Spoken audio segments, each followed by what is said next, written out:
ആധുനിക കാലത്ത് രാജ്യസുരക്ഷയിൽ ഏറ്റവും പ്രധാനപ്പെട്ട പങ്കുവഹിക്കുന്ന ആയുധങ്ങളിൽ ഒന്നാണ് അന്തർവാഹിനി. ഈ അന്തർവാഹിനികൾ നാവികസേനയുടെ കരുത്തായി മാറുന്ന സാഹചര്യമുണ്ട്. ഇന്ത്യയെ സംബന്ധിച്ചിടത്തോളം ഇന്ത്യക്ക് എത്ര അന്തർവാഹിനികളുണ്ട് എന്ന് ചോദിച്ചാൽ അങ്ങനെ വ്യക്തമായ കണക്കുകളൊന്നും പരസ്യപ്പെടുത്തിയിട്ടില്ല.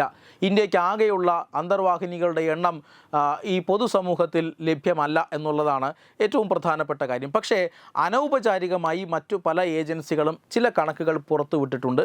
ആ കണക്കുകൾ ശരിയാകണമെന്നില്ല. പക്ഷേ 22ഓളം അന്തർവാഹിനികൾ വിവിധ കാറ്റഗറികളിലായി ഇന്ത്യക്കുണ്ട് എന്നാണ് അനൗപചാരികമായ കണക്കുകൾ വ്യക്തമാക്കുന്നത്.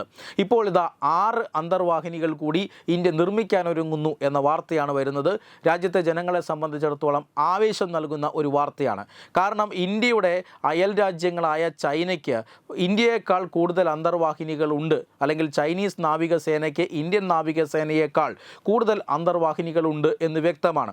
അതുകൊണ്ട് തന്നെ ചൈനയുടെ ഭീഷണി നേരിടാനായി കൂടുതൽ അന്തർവാഹിനികൾ ഇന്ത്യ നിർമ്മിച്ചേക്കും എന്ന വാർത്ത നേരത്തെ ഉണ്ടായിരുന്നു. ഇതിൽ ചില 1-2 അന്തർവാഹിനികൾ നിർമ്മിക്കുകയും അത് കമ്മീഷൻ ചെയ്യുകയും ഒക്കെ ചെയ്തിരുന്നു. ഈ അടുത്ത കാലത്താണ് അത് നടന്നതും. ഇനിയിപ്പോൾ 6 പുതിയ അന്തർവാഹിനികൾ കൂടി, ഏറ്റവും അത്യാധുനിക സംവിധാനങ്ങളുള്ള അന്തർവാഹിനികൾ കൂടി ഇന്ത്യ നിർമ്മിക്കാൻ ഒരുങ്ങുകയാണ്.